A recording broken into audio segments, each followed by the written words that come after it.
I don't want to rule or conquer anyone. I should like to help everyone if possible. Jew, Gentile, black man, white. We all want to help one another. Human beings are like that.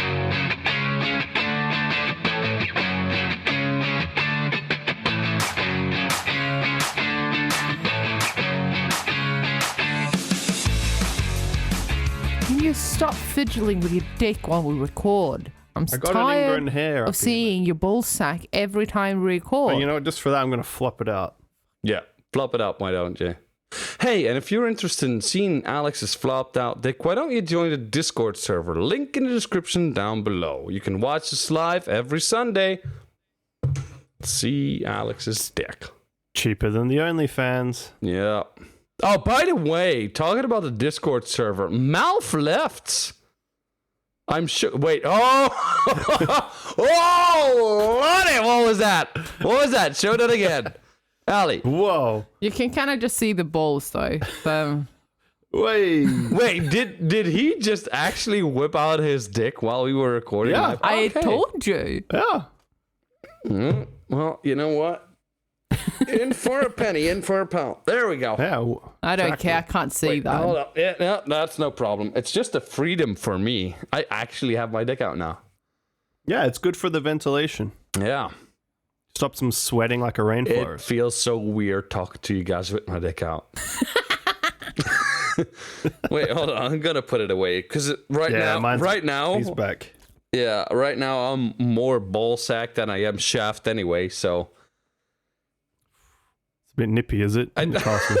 Down in the dungeons. well, I'm in my garage right now. I mean, you know, In the middle of summer. yeah. Well, I don't know. Maybe it's hot here in Sweden, so maybe Belgium's getting the shit No, actually, weather, you know? we're doing pretty good. We're in summer. We're in summer vibes right now, and it's actually You do pretty know how the Earth works. You know we're in the northern part, which usually Yeah, is the you colder. understand that, you know, weather can, it's still like over 1,000 kilometers away. It doesn't mean because it's fucking raining here, it's raining in Belgium. That's not what I meant. It You know. dumbass. usually is though. Like usually when you guys have shit weather, we have shit weather as well.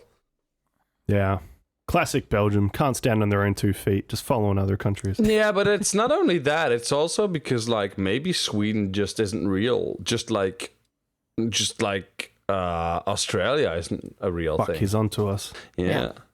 I'm by the way, well, let me just say this first. Hello, ladies and gentlemen. Welcome to the At Round podcast. My name is Andy Kudron. I'll be your host. Wait, hold on. I had a little too much drink. I'll be your host of this evening, Andy Kudron. And of course, I'm joined by Alex and Alejandra. I'm not going to do any introductions today because first, I want to give the microphone to my good friend Alex Yes. Cherry Balls that we just saw on the live stream. Join the Discord server, link in the description down below. For a public apology that you so said to me that you would love to do. Oh, you wanted I'm to. not fucking doing that. It's fucking I bullshit. want you to publicly apologize, not only to me, Alex, to the people. The people want it. You know how many texts I got the first week of June of people saying, "Oh, that fucking Alex should apologize." That's actual. If it was that's 0, actual how. I think it would be too high. Yeah. But Because I do you're think actually -1 because you're the one I that sent me do- a message asking for it. I didn't ask you for it. I demanded it. Yeah, well, you're not getting it. Oh god. So my fault you're a sheeple and you believe what the news tells you. Well, Fucking excuse sheeple. me. I'm not a sheeple. You were, and it was been proven now that you were. For the people now, Proven. it's for was the a great people, deep fake. Listen, for the people that are listening that don't know what I'm talking about or what Alex is talking about, it's very fucking simple. Me and Alex have had long discussions about whether or not aliens existed, and of course, everybody knows now since the CIA released their fucking reports on it. Yeah, the same people that still claim that some other guy shot fucking Kennedy.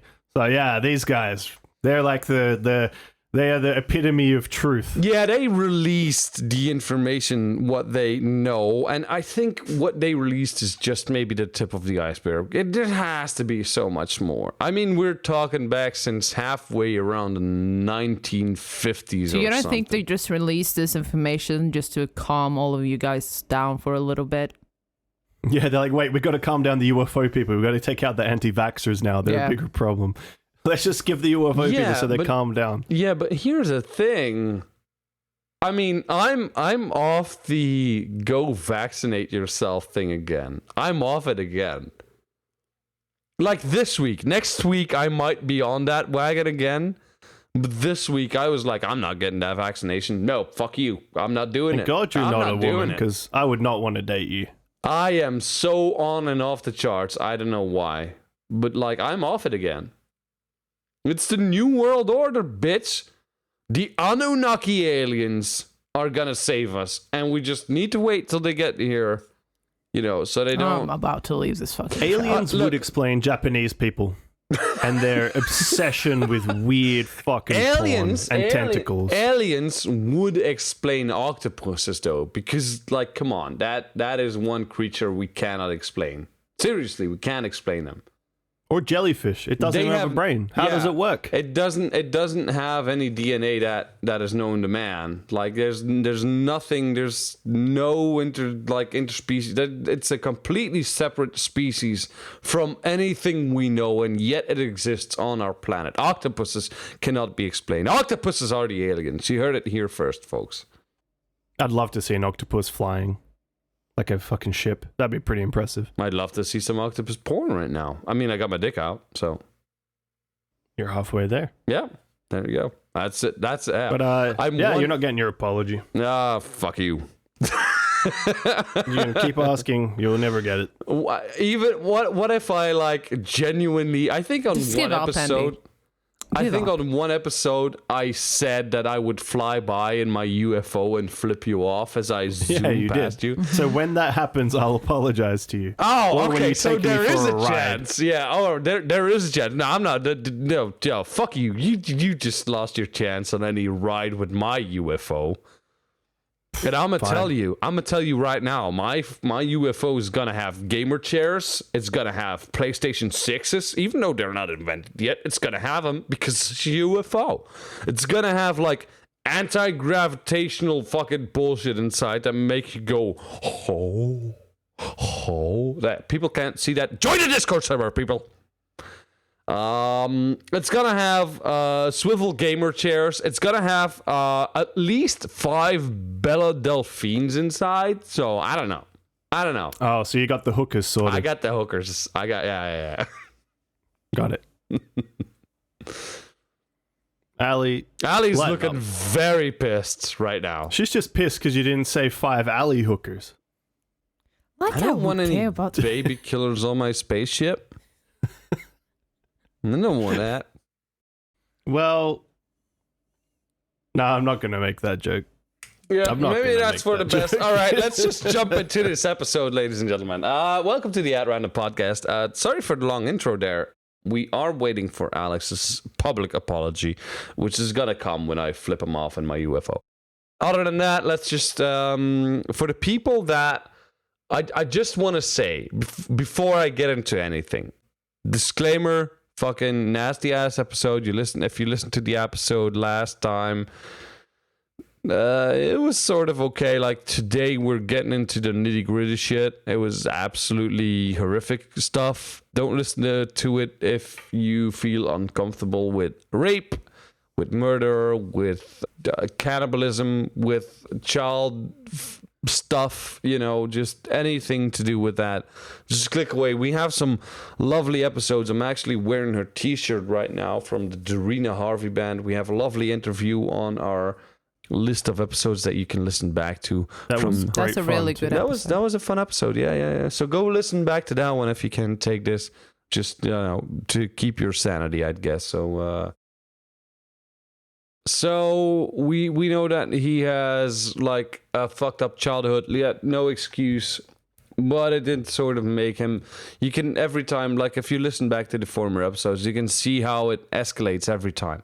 But let's just, for the sake of argument, agree that right now, as of this point in all 3 episodes, Albert Fish has become no longer ham and eggs.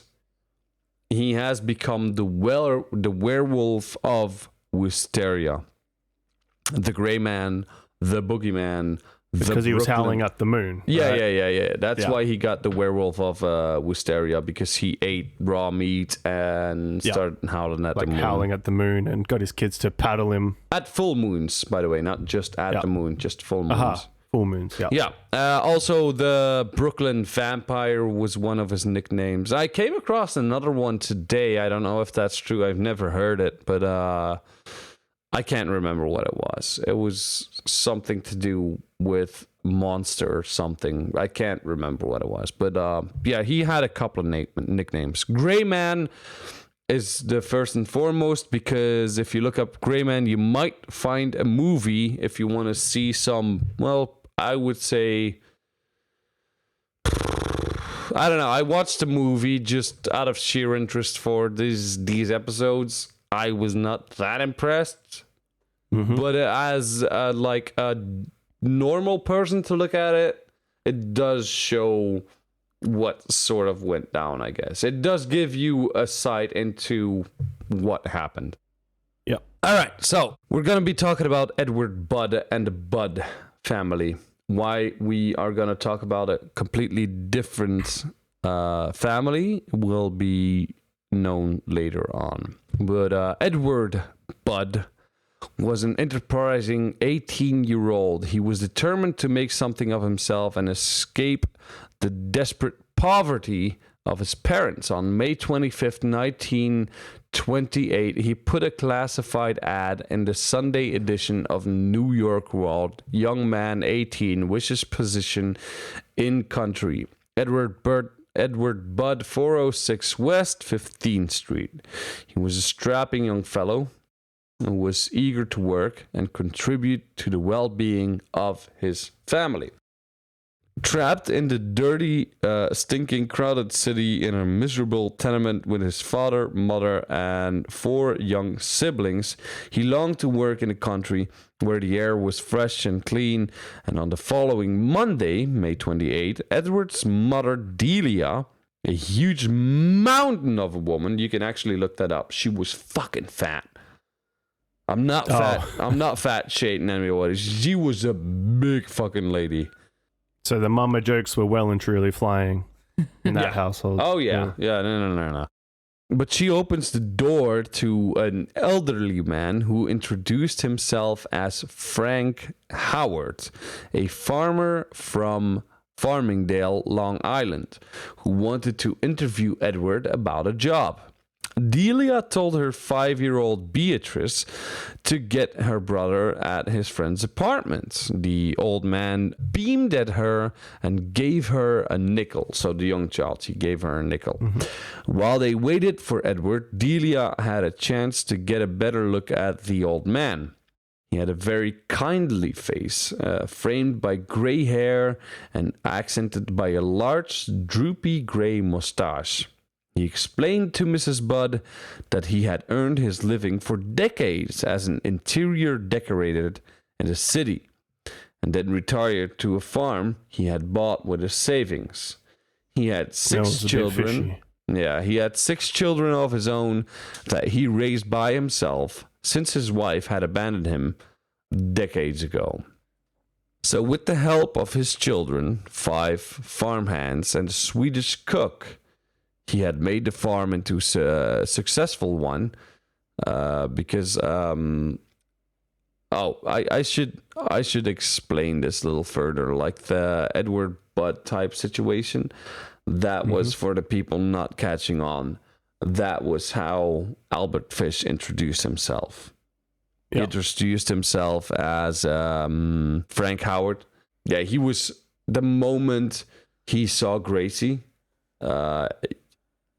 he was smitten by her. Like, he came in. The sister of the boy that wanted the job. Yeah. He actually he later in his after he was caught, he said that he came there for Edward Budd, but Wanted Daisy. he stuck around for Gracie. Gracie, Batman. Gracie or Daisy? Gracie. Gracie. I heard Yeah, Daisy. but the only first time. way to get to Gracie, because, this was just the first meeting, the only way to get to Gracie was by hiring Edward. And so that's what he did. He did get a farm somewhere in the country, and he had 5 farmhands, a Swedish cook, and he actually made that farm into somewhat of a successful one with several hundred chickens and a half dozen dairy cows. Now one of his farmhands was moving on, and he needed someone to replace him. At that moment, Edward came in, and that was the story that he was telling himself, that he was telling the woman. At that moment, Edward came in and met Mr. Howard, who remarked at the boy's size and strength. Edward assured the old man he was a hard worker. Mr. Howard offered him $15 a week, which Edward accepted joyfully, and Howard even agreed to hire Willie, Edward's closest friend. Mr. Howard had to leave for an appointment and promised to come back on Saturday to pick them up. The boys were thrilled, and the Budds were happy that a good position with the kindly old gentleman had come so quickly from Edward's modest ad. Saturday, June the 2nd, was supposed to be the big day, but Mr. Howard didn't show up, a.k.a., Albert Fish. Albert Fish, yeah. Ham and eggs. Ham and eggs. Instead, they got a handwritten note from Mr. Howard, or from Albert, saying that he had been delayed and would call in the morning. The next morning, around 11, Albert came to Bud's apartment bringing gifts of strawberries and fresh cream pot cheese. These products came direct from my farm, he explained, which was fucking bullshit. He still lived in the city. He was outsourcing to his to the countryside because farmers are fucking idiots. Not that it's still the same these days, but back then that was. So he owned the farm, but then just basically paid people to look after it essentially. No, the farm never existed. That was his story. Oh. That's what he told Bia. Yeah. Yeah, he told him that he had a Swedish cook and farm hands and basically the guy saw the Muppets. Children. Yeah. In truth, at this point in his life, I think he was living with his son somewhere upstate, downstate New York, in the poverty areas. He wasn't doing bad for he saved quite a bunch of money. He wasn't poor. He had money to buy a suit. When he came to B's house to meet Edward, he was dressed in a suit. This is why they believed him, is because he had all the pretenses of being a very wealthy man. Well, he actually had no intention of. Actually, I think the idea, he never told them this, but I think the idea was just to kidnap and rape Edward Budd under a false name. But the plan sort of changed as he got into the house. Mm-hmm. But anyway, the next morning around 11, Frank Howard, a.k.a. Albert Fish, came to Bud's apartment bringing gifts of strawberries and fresh cream pot cheese, which, again, back in those days, strawberries weren't fucking cheap. These strawberries were food of the rich. Strawberries aren't cheap today either. What? Strawberries aren't cheap today either. Yeah, well, no, but anybody can buy them, even if you don't have a lot of money. Back then, strawberries were a delicacy of some sort. But Delia persuaded the old man to stay for lunch for the first time.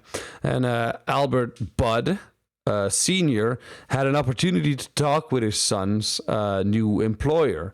It was kind of a talk that makes a father very happy. He was this kindly, polite old gentleman, rapturously describing his 20 acres of farmland, which didn't exist, his friendly crew of farmhands, and a simple heart country life.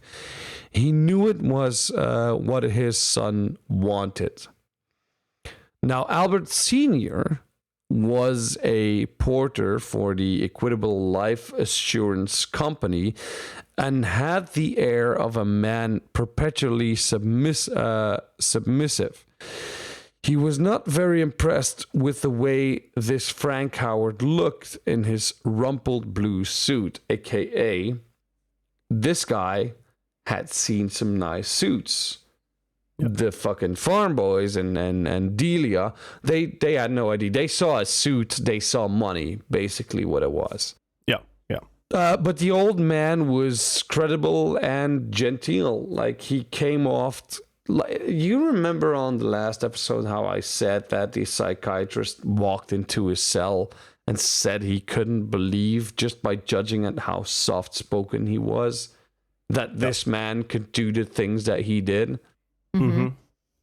This is sort of the same scenario. Now, once they sat down to lunch, the door opened and a lovely 10-year-old girl appeared. Gracie was humming a song. Her huge brown eyes and dark brown hair contrasted with her very pale her very pale skin and her pink lips. She would be a real heartbreaker someday. Coming right from church, she still wore her Sunday clothes with silk confirmation dress, white silk stockings, and string of creamy pearls made her to look older than 10 years old. Albert, like most men who came face to face with this radiant young woman, couldn't take his eyes off of the beautiful girl.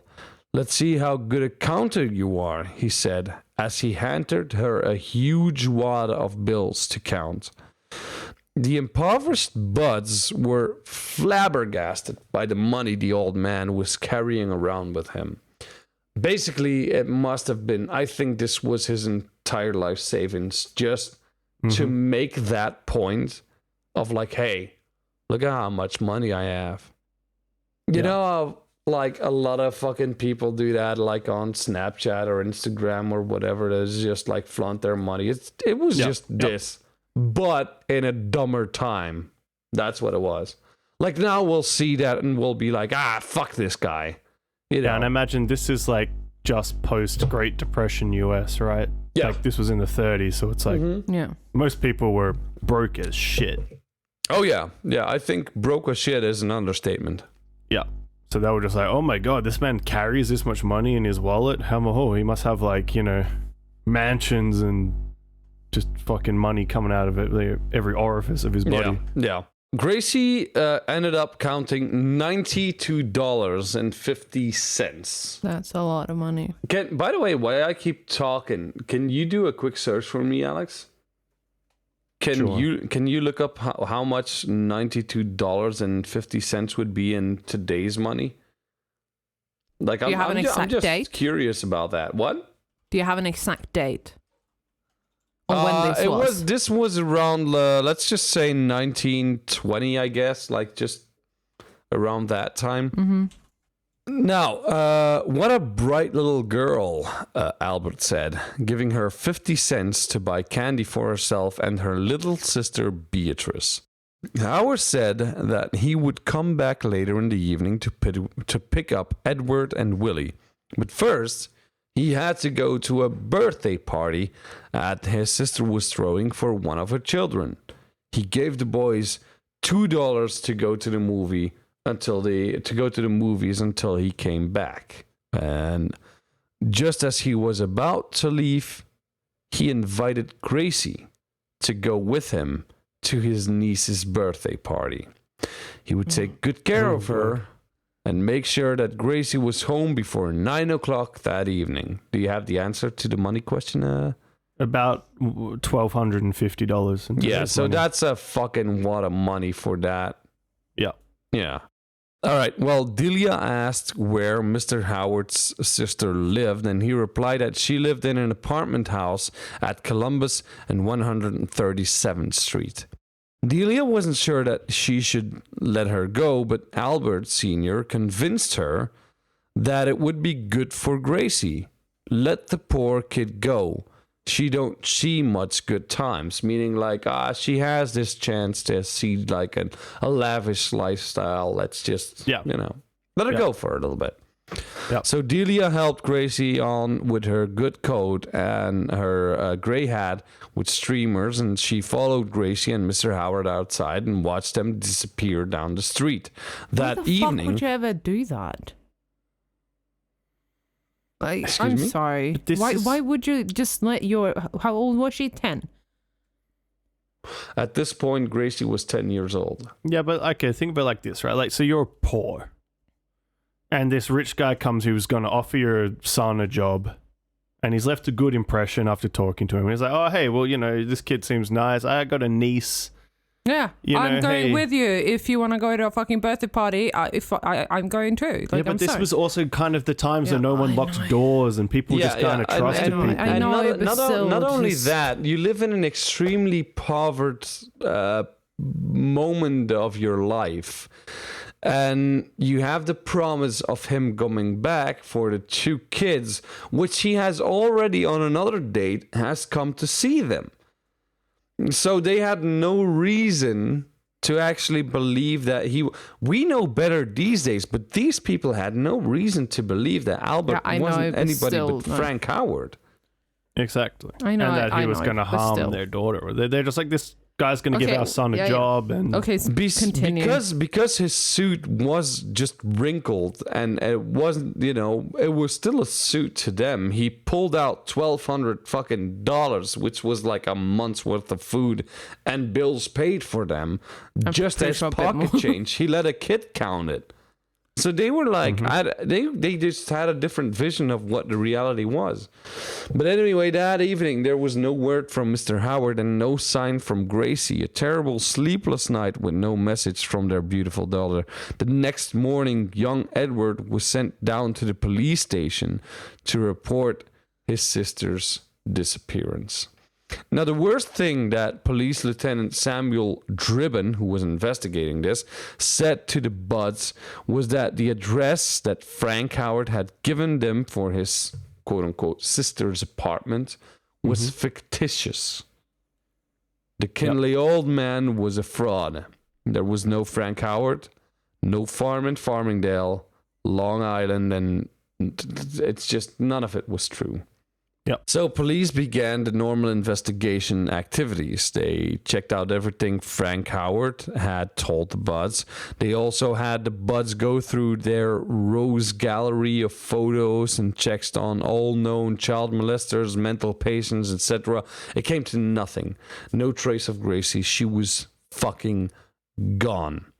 On June 7th, New York police mailed out 1,000 flyers to police stations throughout the country with a photo of Gracie and a description of Mr. Howard. This activity, along with local publicity, guaranteed an epidemic of Gracie sightings and crank letters, each of which had been thoroughly investigated by the 20-plus detective who had been assigned to the case. So they make it seem, I think the reality was a lot different in this case because they do make it seem like, there was a huge investigation. We cannot forget in what time they lived. A kid going fucking away to find itself better is not a fucking odd thing. A kid disappearing around these age was a fact of life. It still is. Children fucking vanish sometimes. So they make it look like, there was a 20-cop manhunt. I genuinely don't think that was the case. I genuinely do not think. Not if they were poor, especially. Yeah. Like if they were Yeah. like a wealthy, like the mayor's daughter, there would have been 200 police. Oh, yeah, definitely. But here's the thing. I do think we talked about this in the past. There is something known in serial killers cases as the lesser dead. as horrible as it is, Yep. these days, for example, those would be prostitutes. Mm-hmm. A lot of serial killers, like, they prey on prostitutes because they are the lesser dead. When a prostitute turns up dead, then that's just a normal day in LA. It's nothing weird because Or they a homeless deal person. Like, they target usually the more defenseless people that don't have a system or people around them more than a kid from somewhere. Yeah, It's much I guess. easier to pick off people that don't have that. But in this investigation that they did, there were a couple of solid clues. Police found the Western Union office in Manhattan from which Frank Howard, quote unquote, had sent his message to the Buds. Plus, the original handwritten message from the writing and the grammar. It was clear that Howard had some education and refinement. Police also located the pushcart where Howard had bought the pot cheese that he had given the Buds. Both addressed were in East Harlem, which then became a focal point of intense search and investigation, of course. Like, if you can pinpoint it down to one location or like one part of the city, you go look there. Now, the New York police were not strangers to child kidnapping. In fact, there was an oddly similar case just the year before, on February 11, 1927. 4-year-old Billy Gaffney played in the hallway outside his apartment with his 3-year-old neighbor, who was also named Billy. A 12-year-old neighbor who was babysitting his sleeping baby sister went to join the boys, but went back to his apartment quickly after hearing his sister cry. Now, a few minutes later, the older boy noticed that the two Billies were gone and told the younger Billy's father. After a desperate search, the father found his 3-year-old son alone on the top floor of the building. His son had been up on the roof, and he asked him, "Where is Billy Gaffney?" the man to his son. This kid replied, "The boogeyman took him." Now, the next day, when a platoon of detectives came to investigate the disappearance of the Gaffney boy, they ignored the 3-year-old witness, who stuck to his simple explanation.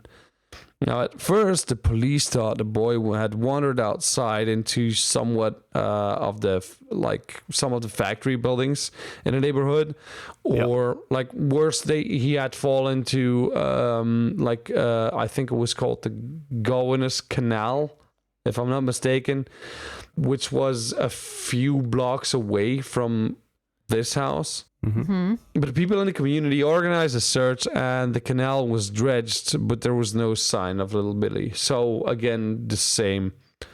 Eventually, someone listened to the 3-year-old witness, who gave him a description of the quote-unquote the boogeyman, as he thought. He was a slender old man with gray hair and a mustache. The police paid no attention to the description and did not connect it to a crime that had been committed by the Gray Man a few years earlier. Because in 1924, there was a case of Francis McDonald. He was 8 years old, I believe, that he was. That was playing on the front porch of his house, took, same fucking MO, same thing. Yep. Now, the disappearance of Francis was noticed and was not noticed until he missed dinner, because these were times where kids would play outside for hours on end and just come back for dinner. But he missed dinner, and his father was a policeman. He organized a search. They found the boy in the woods under some branches. He had been horribly assaulted. His clothes had been torn from his body. He had been strangled with his own suspenders. Francis had been beaten so badly that the police doubted that the quote-unquote old tramp could have really been as old and frail as he looked. The beating was so severe that perhaps, the old tramp is what they called him, because they figured he was just some hobo or whatever. Yeah, hobo, yeah. The beating was so severe that they thought it was him. So Albert Fish and an accomplice. Mm-hmm. So the beating looked so severe that they thought 2 people did it. Yep. So you gotta imagine when Albert Fish loses his shit on. Sorry, but did that kid survive? The kid that got beaten? No. Oh, no. These are dead bodies turning up. Okay. I mean, when they think that 2 fully grown men beat the shit out of a child, I don't think you think the child lived. Yeah. That's what I assumed, but I just wanted to clarify it. I'm sorry. Yeah. Now, in a short period of time, Manhattan fingerprints experts and police photographers were enlisted in the case, as well as some 250 plainclothesmen, because this is not a time where serial killers are known. Yeah. Beginning 19 something, serial killers aren't a thing. Right, yeah, this is it's not a new thing. They've seen it before. They just haven't talked about it amongst each other. It's only when the FBI started their records that, the word serial killer came to life. Yeah. Mm-hmm. Now, the huge manhunt yielded several promising suspects, except that none of them looked like the gray-haired mustache old hobo. His face was burned forever in the memory of Anna McDowell. He came shuffling down the street, mumbling to himself, making queer motion with his hands. I'll never forget those hands. I shuddered when I looked at them. How they opened and shut, open and shut, open and shut. I saw him look towards Francis and the others. I saw his thick gray hair, his drooping gray mustache. Everything about him seemed faded and gray. And despite massive efforts of the police and the community, the gray man had vanished into thin air. In November of 1934, the Budd case was officially still open, although nobody ever expected it to be solved. Only one man, which was named William F. King, continued to pursue the case. Every once in a while, King would plant a phony item about a break in the case with Walter Winchell on November 2nd, 1934. This is Winchell, 6 years after? Yeah, something like that. Kid went missing? Winchell took the bait once again. I checked on the Grace Budd mystery, Winchell wrote in his column. So Winchell was this paper guy, wrote for the papers. Mm-hmm. And so this detective would throw bait at him until the guy picked it up and started writing about them to see if anybody was reacting. Yep. So he wrote in his call, she was 8 when she kidnapped about 6 years ago, and it is safe to tell you that the Department of Missing Persons will break the case, or they expect to, in 4 weeks' time. Then 10 days later, Delia Budd received a letter that her lack of education unfortunately prevented her from reading, but she had her son Edward, and he could read because he was a school-going kid. Mm-hmm. Oh. Instead, he ran out the door to get Detective King. Mm. The letter was singularly barbarous. That's the only way to describe it. For the people listening, we are talking about children.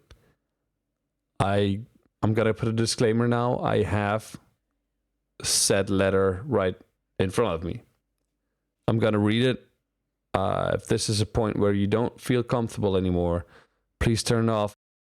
All right, let's just get into it.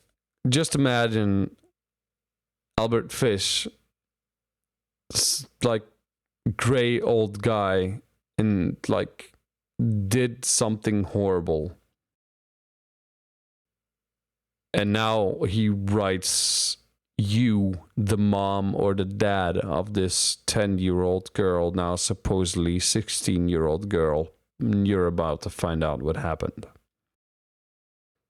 My dear Mrs. Budd, in 1894, a friend of mine shipped as a deckhand on the steamer Tacoma, Captain John Davis.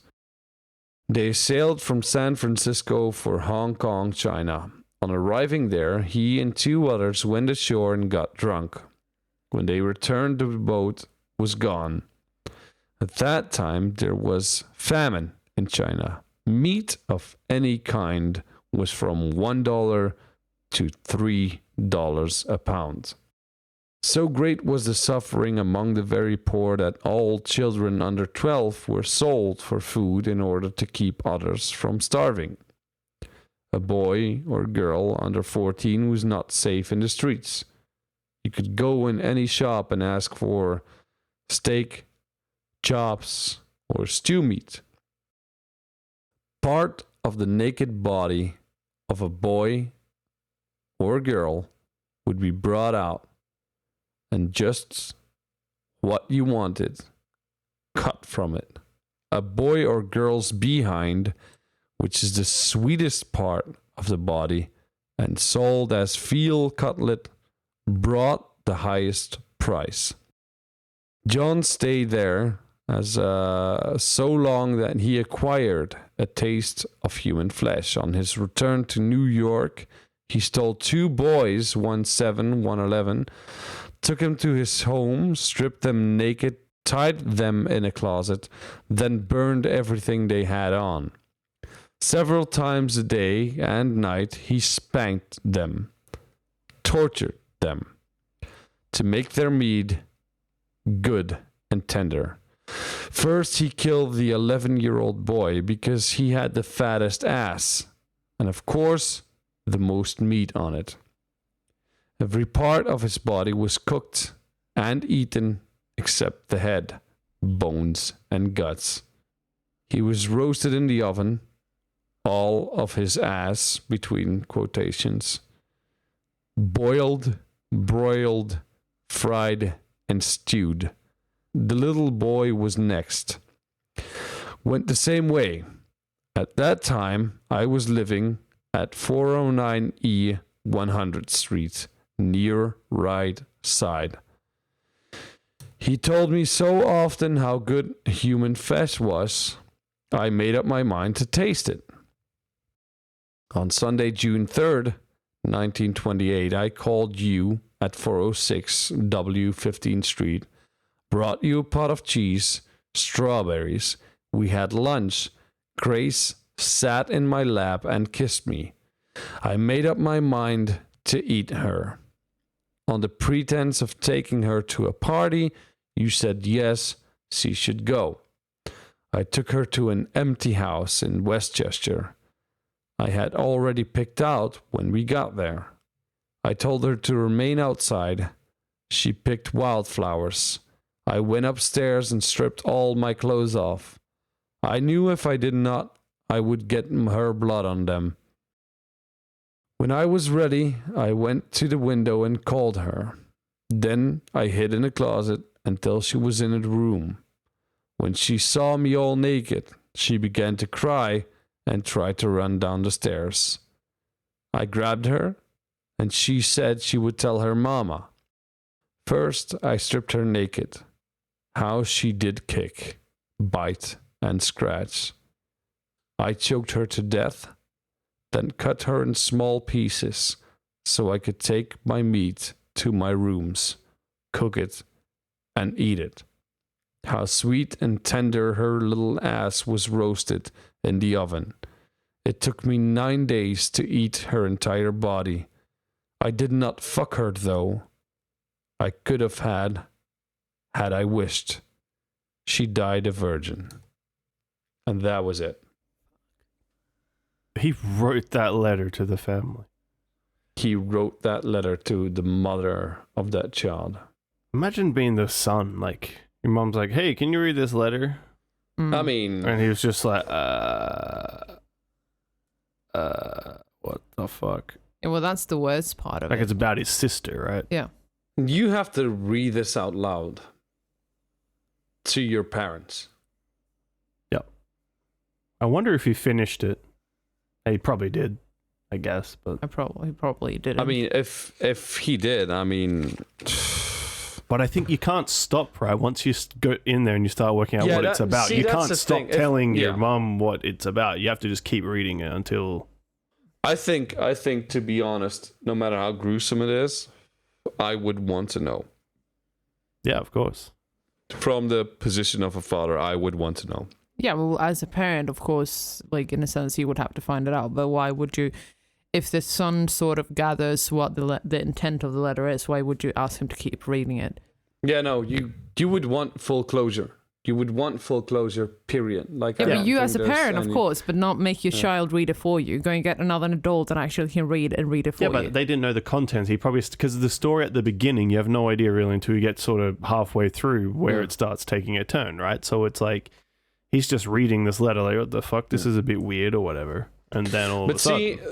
But see, for what it's worth, the most gruesome thing that he did, writing that letter and sending it, was also his greatest mistake. Mm-hmm. Nobody wanted to believe that this letter was true.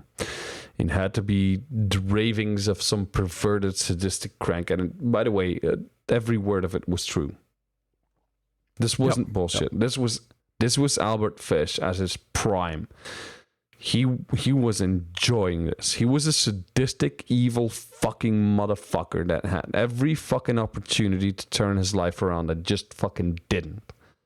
Because he did do good. You cannot forget that people like this do have opportunities.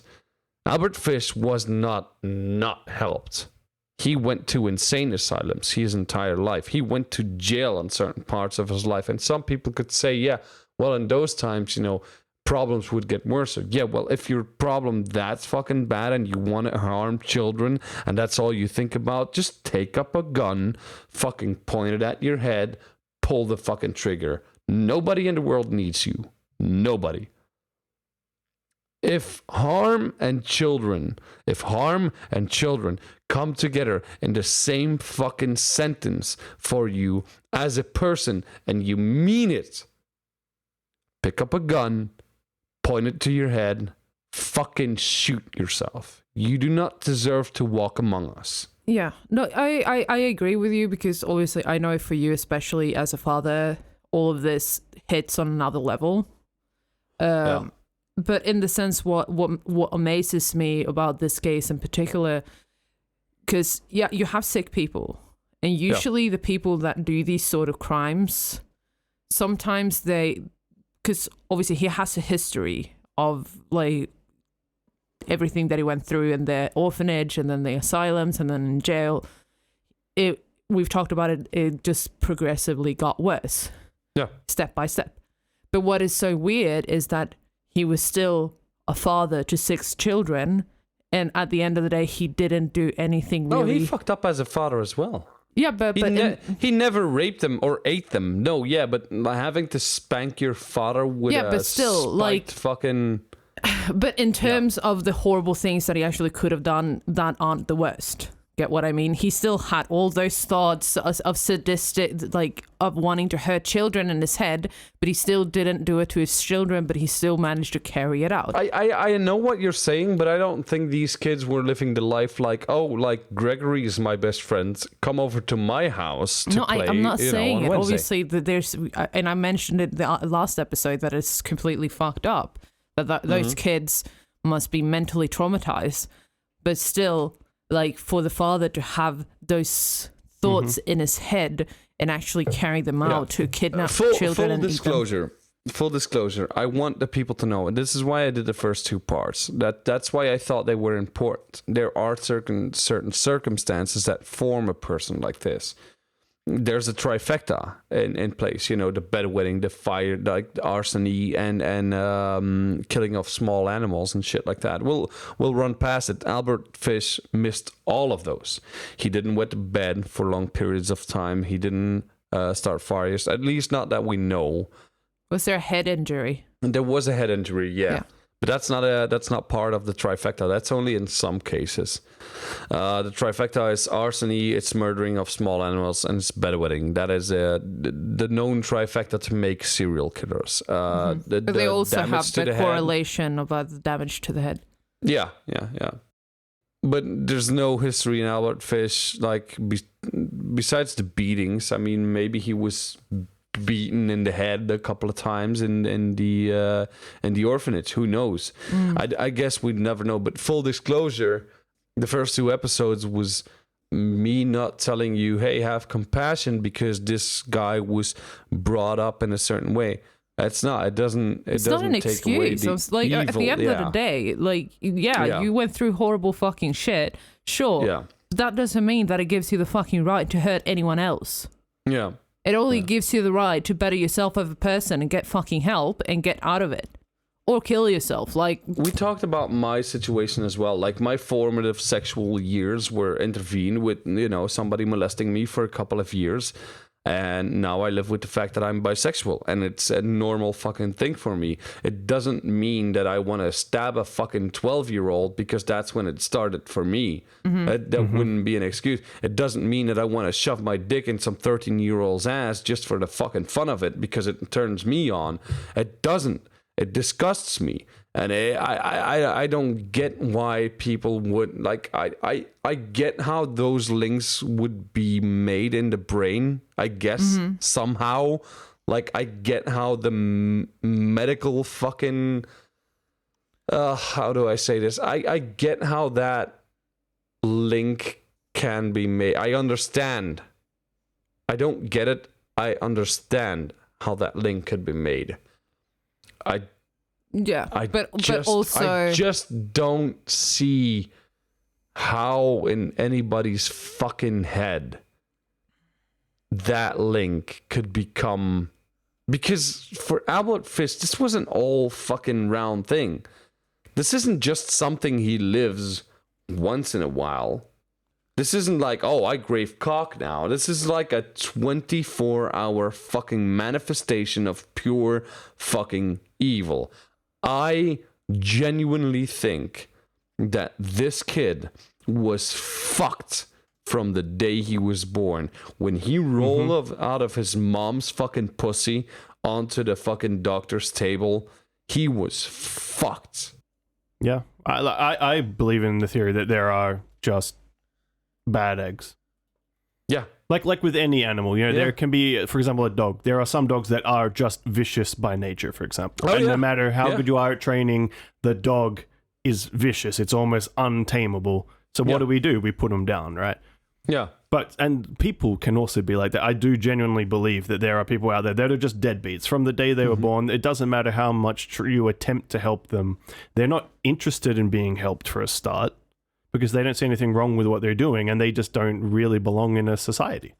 Like, really, fundamentally, they are just broken people. And you can't fix everybody. I don't believe in that at all. I think most people, but there is a very small amount of people that are just beyond help. They're not even really human. They're just kind of fundamentally broken. They see life as this fucking playground. Like, we see life as this serious fucking thing. They see life as this playground. Oh, I'm here. I'm gonna make a name for myself. However the fuck I do that, I'm gonna fucking do that. Yeah. And it doesn't matter if it's good or bad. Like, I don't even think for these people good or bad exists per se. No, it's all what drives them. I just think for them, it's about law and not law. I don't think they see shit as good or bad. I don't think they have that feeling. I don't think they have that emotion of knowing, like, oh, this is fucked up. I shouldn't do this. I think that they know, like, oh, other people would say that's fucked up.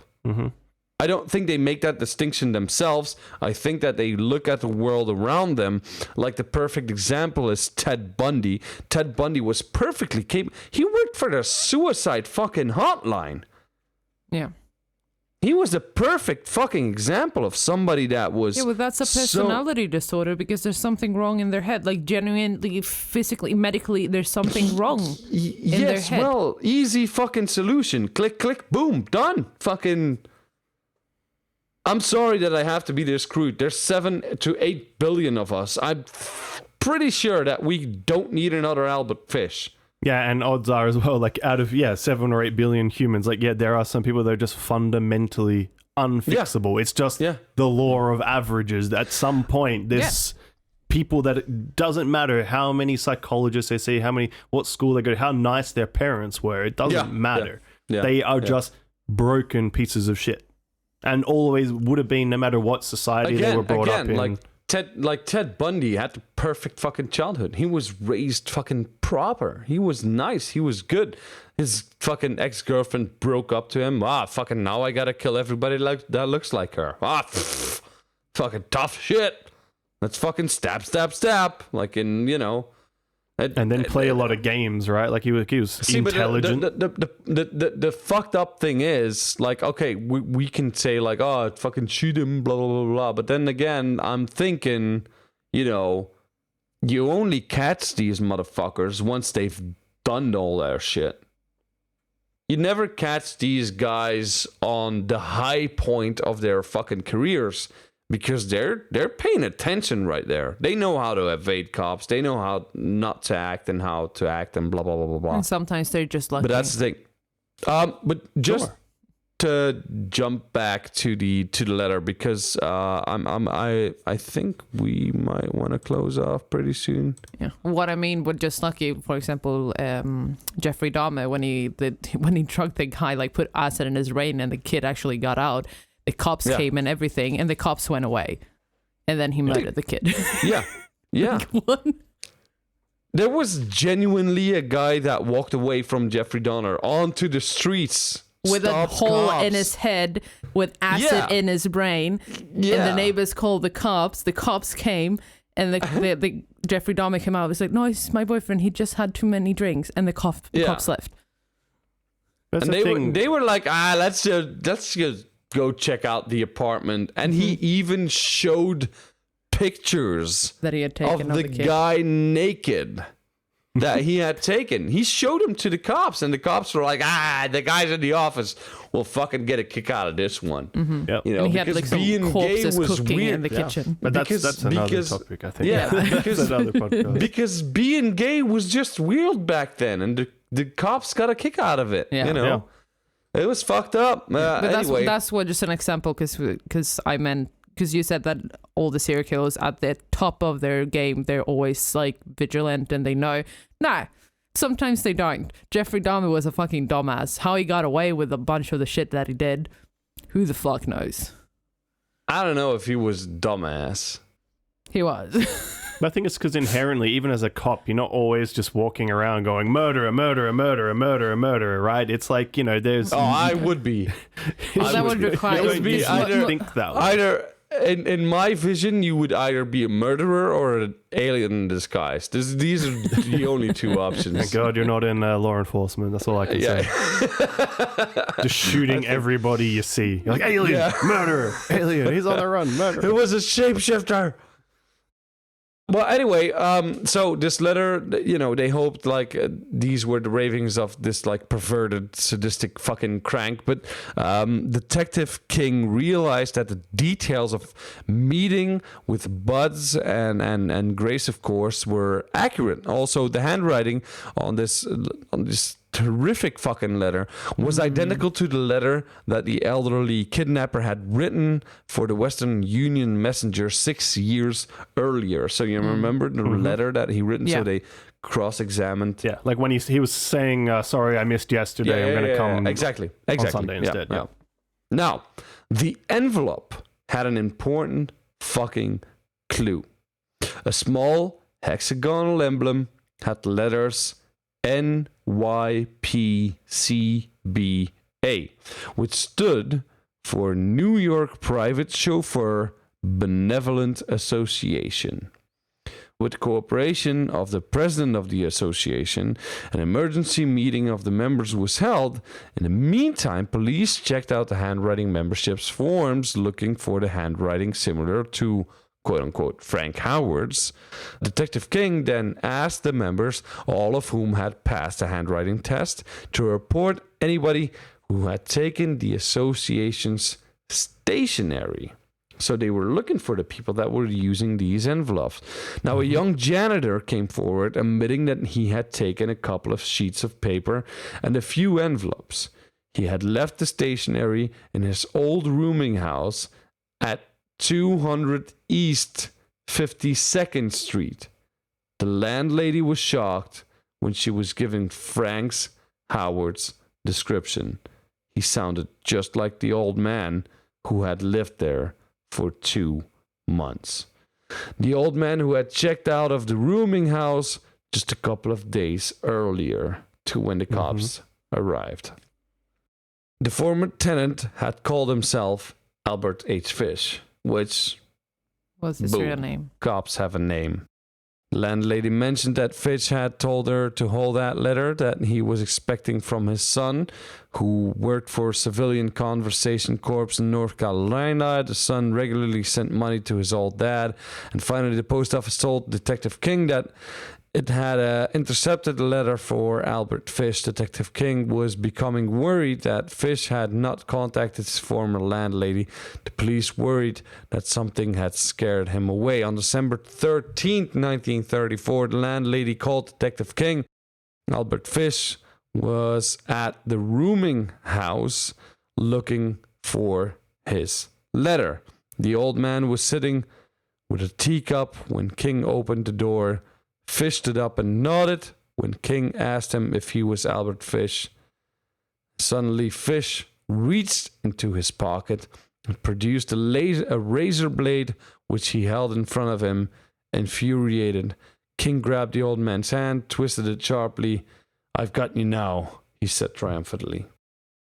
And that's the story of how Albert Fish got caught. Basically, he only got caught because one cop kept trying periodically. Yeah. Essentially. Oh, yeah. But that's usually the case, though. Yeah. It's usually just one or two people refusing to give up on cases like this. Yeah. I have entire fucking records, which, by the way, I'm gonna post on the I'm gonna post them on the Discord server. If anybody wants to look at him, it has all the details of his life. Put it in the @random chat channel, I guess. Yeah. It has general information, childhood information, cognitive abilities, work history, relationship triad, which is the triad which I was talking about, killer psychological information, killer criminal history, serial killing. And then some links to like the wiki page and all that. I've bundled it up in like a PDF fucking thing. He had a number of victims between 5 and 15. His date of his first kill in a long series, he was 40 years when he started, was 1910. Was a man in Wilmington, Delaware, which a lot of podcasts, if you listen to other podcasts, they're going to talk about it. I didn't cover it because I didn't think of it as significant, I guess.